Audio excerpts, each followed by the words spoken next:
Welcome back friends, ये हमारी video number 2 class 9 social science के लिए। और इस वीडियो में हम डिस्कस करने वाले हैं इकोनॉमिक्स का chapter number 2 people as a resource को। तो चैप्टर नंबर 1 में बेसिकली हमने प्रोडक्शन के बारे में समझा था, यानी कि प्रोडक्शन क्या है और इसके लिए कौन कौन से फैक्टर्स रिस्पॉन्सिबल हैं। तो जिस तरीके से प्रोडक्शन के लिए हमें यहाँ पे मेजर जो फैक्टर्स होते हैं वो होता है लैंड होता है, लेबर होता है और साथ में फिजिकल कैपिटल होता है। इसके अलावा एक और काफ़ी इंपॉर्टेंट हमारे पास यहाँ पे टर्म है ह्यूमन कैपिटल, जो कि काफ़ी इंपॉर्टेंट है और इसमें भी इन्वेस्टमेंट करना पड़ता है ताकि जो पॉपुलेशन है किसी भी नेशन की वो एक एसेट हो, ना कि लाइबिलिटी। तो पहला जो हमारा मेन स्टेटमेंट है वो यही है, population of a nation can be it's asset rather than a liability. यानी कि किसी भी देश की जो पॉपुलेशन है वो एक एसेट यहाँ पे हो सकती है और वो लाइबिलिटी ना हो, इसके लिए हमको ह्यूमन कैपिटल को कल्टीवेट करना पड़ता है, उसको बनाना पड़ता है। तो एसेट बेसिकली आपका कोई भी यूजफुल चीज़ होती है तो उसको हम एसेट बोलते हैं और लाइबिलिटी हमारे लिए ज़्यादा काम की नहीं होती। तो सिंपल है, किसी भी देश की पॉपुलेशन उसके लिए यूजफुल हो, प्रोडक्टिव हो या सिंपली एसेट हो, इसके लिए हमको ह्यूमन कैपिटल को फॉर्म करना पड़ता है। और जो ह्यूमन कैपिटल है यानी कि जो ह्यूमन रिसोर्स भी जिसे हम बोलते हैं, उसको अगर हमने कल्टीवेट करना है, उसको इम्प्रूव करना है तो हमें इन्वेस्टमेंट करना पड़ता है आपके दो मेन पार्ट्स पे। एक है आपका एजुकेशन, दूसरा है हेल्थ केयर। यानी कि एजुकेशन और आपका हेल्थ या मेडिकल केयर आ जाता है। इसके अलावा ट्रेनिंग या स्किल्स भी हम देते हैं। तो सबसे ज़्यादा जो कंट्री है वो जापान है, जो कि अपनी ह्यूमन रिसोर्स के लिए काफ़ी ज़्यादा कंट्रीब्यूट करता है, काफ़ी इन्वेस्टमेंट करता है अपने ह्यूमन रिसोर्स या ह्यूमन कैपिटल को इम्प्रूव करने के लिए। तो यहाँ पे सिंपल है, किसी भी देश की जो पॉपुलेशन होती है अगर उसको उसको हम एजुकेट करें, उसकी हेल्थ अच्छी हो तो सिंपली वो कन्वर्ट हो जाता है सिंपल ह्यूमन कैपिटल या ह्यूमन रिसोर्स के अंदर। तो ह्यूमन कैपिटल जो है ये सुपीरियर है बाकी रिसोर्सेज या बाकी कैपिटल से, जैसे कि आपका फिजिकल कैपिटल होता है। और क्योंकि जो ह्यूमन कैपिटल है ये ही बाकी चीज़ों को एक साथ लेकर के आता है, जैसे कि आपका लैंड है, लेबर है या फिजिकल कैपिटल है, इन तीनों को अगर हमने कंट्रोल करना है, इन तीनों को हमने प्रॉपरली वर्क करवाना है तो इसके लिए हमको ज़रूरत पड़ती है ह्यूमन्स की या सिंपली ह्यूमन कैपिटल की। अब बेनिफिट्स क्या होते हैं किसी भी कंट्री का, अगर ह्यूमन कैपिटल अच्छा हो या ह्यूमन रिसोर्स उसके पास काफ़ी अच्छी हो और ज़्यादा भी हो, तो सिंपली ये जीडीपी में यहाँ पे आपका कंट्रीब्यूट करता है, ग्रॉस डोमेस्टिक प्रोडक्ट जो है इस पे कंट्रीब्यूट करता है, हाई प्रोडक्टिव वर्कफोर्स हमारे पास होती है और साथ ही में बेटर एंड हेल्थी सोसाइटी को भी हम क्रिएट करते हैं। तो ये हमारा पहला यहाँ पे टॉपिक था ह्यूमन कैपिटल। तो ह्यूमन कैपिटल को आपका हम सिंपली कल्टीवेट करते हैं या इम्प्रूव करते हैं आपका किसकी मदद से, एक तो आपका एजुकेशन की मदद से, दूसरा आपका हेल्थ की मदद से। नेक्स्ट है आपका इकोनॉमिक एक्टिविटी। तो इकोनॉमिक एक्टिविटी क्या कहलाती है, economic activity involves producing, providing, purchasing और सेलिंग किस चीज़ की, गुड्स एंड सर्विसेज की।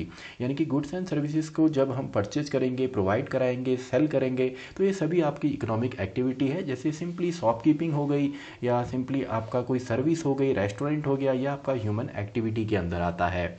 अब ह्यूमन एक्टिविटी को भी हमारा बेसिकली तीन यहाँ पे सब पार्ट्स में डिवाइड किया गया है, जो कि आपके हैं प्राइमरी सेक्टर, सेकेंडरी सेक्टर और टर्सरी सेक्टर।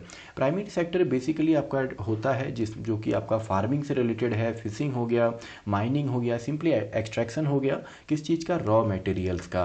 यानी कि अगर हम नेचुरल रिसोर्स को एक्सट्रैक्ट करते हैं, निकाल करके लेके आते हैं, तो वो आपका सबका सब आता है प्राइमरी सेक्टर में और इसका एक मेजर एग्जाम्पल है फार्मिंग।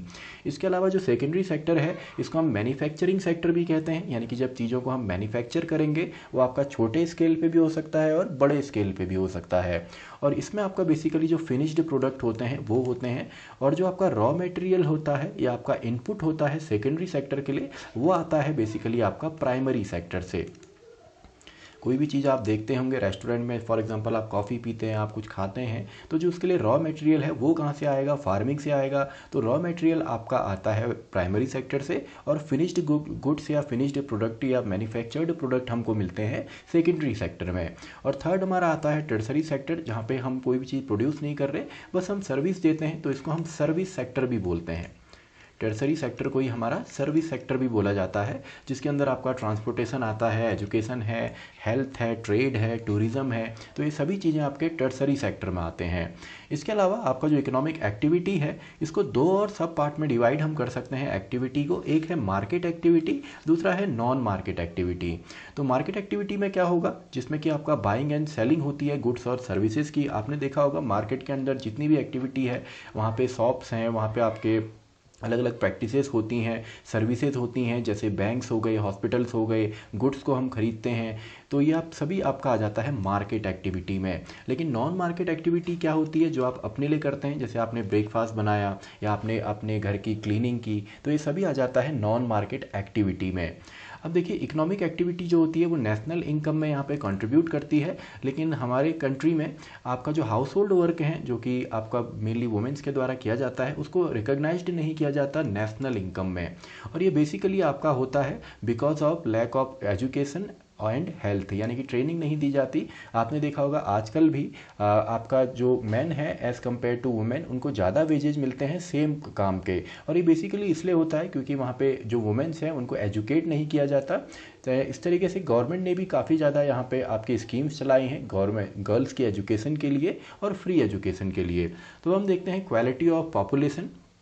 तो क्वालिटी ऑफ पॉपुलेशन जो है ये आपका डिसाइड होती है ग्रोथ रेट से, यानी कि एक कंट्री किस रेट पे आपका ग्रो कर रही है। और क्वालिटी ऑफ एजुकेशन आपका जो है तो क्वालिटी ऑफ एजुकेशन डिपेंड करती है लिटरेसी रेट पे, आपका हेल्थ पे और लाइफ एक्सपेक्टेंसी रेट पे।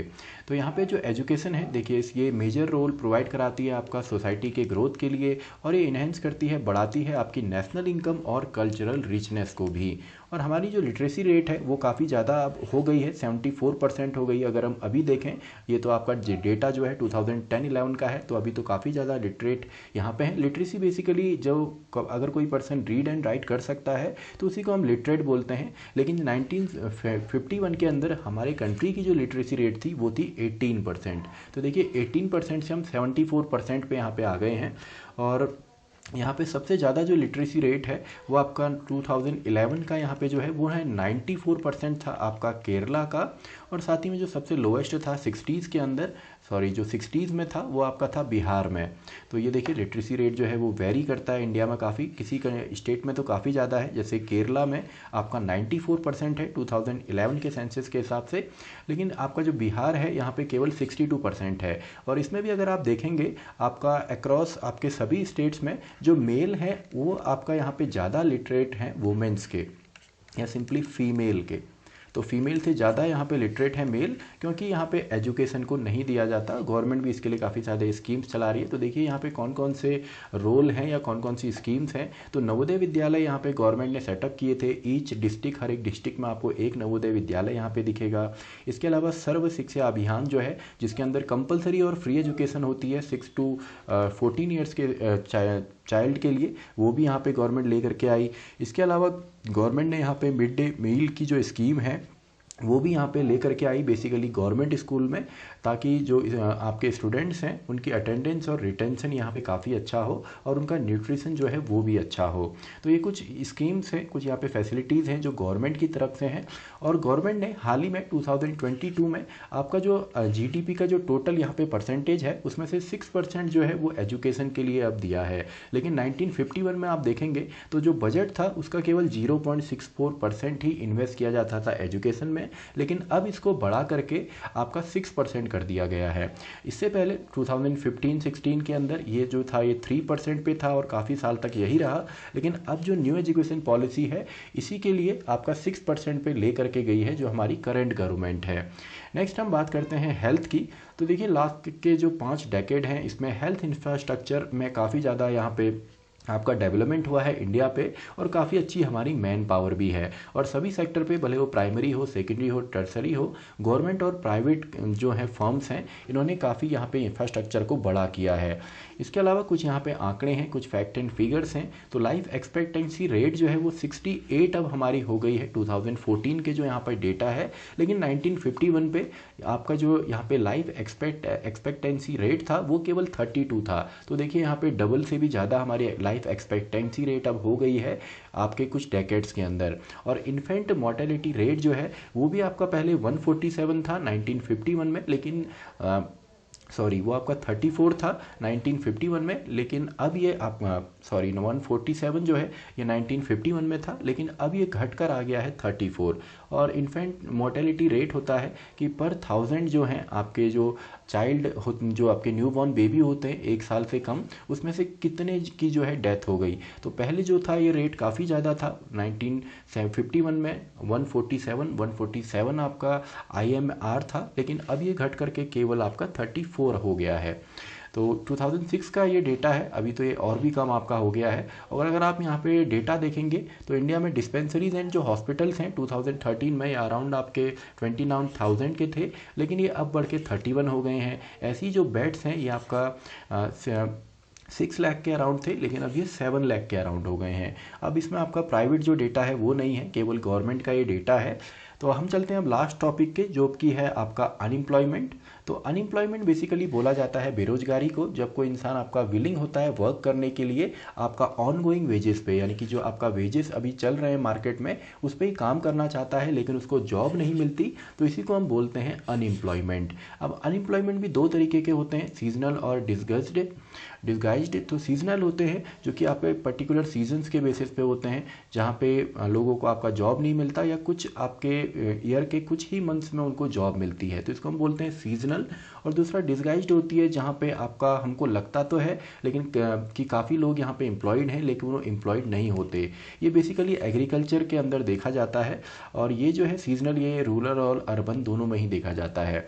बेसिकली एग्रीकल्चर में आपने देखा होगा, फॉर एग्जाम्पल एक आपका फील्ड है, उस पर काम करने के लिए आपको 10 यहाँ पे फार्म लेबरर्स की ज़रूरत पड़ती है, लेकिन आपने वहाँ पे 15 को एंगेज किया हुआ है, तो वो एक तरीके से दिखेगा कि काम तो कर रहे हैं सभी, लेकिन इसी को हम बोलते हैं डिस्गाइज्ड अनएम्प्लॉयमेंट, यानी कि जहाँ पे हमको एक्चुअल में ज़रूरत नहीं पड़ती, लेकिन फिर भी वहाँ पे लोग जो हैं वो इन्वॉल्व हैं। और ये बेसिकली आपका रूरल सेक्टर में ज़्यादा इसको देखा गया है as compare to urban areas. तो अर्बन सेक्टर जो है या अर्बन एरिया जो है, वहाँ पे आपका एक नया यहाँ पे अनएम्प्लॉयमेंट है, जिसको हम एजुकेटेड अनएम्प्लॉयमेंट कहते हैं, यानी कि जिनके पास एजुकेशन है लेकिन उनके पास जॉब नहीं है। तो आई होप आपको ये चैप्टर समझ में आया होगा, काफ़ी इजी सा हमारा चैप्टर था, जहाँ पे बेसिकली हमने समझा कि पीपल्स को या अपनी पॉपुलेशन को कैसे हम एक रिसोर्स में कन्वर्ट कर सकते हैं, और इसके लिए कौन कौन सी चीज़ों की हमको ज़रूरत पड़ती है। साथ ही में ह्यूमन कैपिटल काफ़ी इंपॉर्टेंट है, और जिसको हमने इम्प्रूव करना है तो किसी भी कंट्री को उसकी एजुकेशन और हेल्थ केयर में काफ़ी ज़्यादा इन्वेस्टमेंट करना पड़ता है। तो इसी के साथ हमारी ये चैप्टर भी ख़त्म होता है, चैप्टर नंबर 2। तो मैं मिलता हूँ आपसे नेक्स्ट चैप्टर में, chapter number 3, poverty as a challenge. तो उस चैप्टर को हम यहाँ पे समझने वाले हैं, हमारा जो नेक्स्ट चैप्टर है। और अगर आपने प्रीवियस वीडियोज़ नहीं देखी हैं या प्रीवियस चैप्टर आपने नहीं देखा है, तो पूरी जो प्लेलिस्ट है उसका लिंक आपको डिस्क्रिप्शन बॉक्स में मिलेगा, और इस वीडियो के जो नोट्स हैं वो भी आपको डिस्क्रिप्शन बॉक्स में मिलेंगे।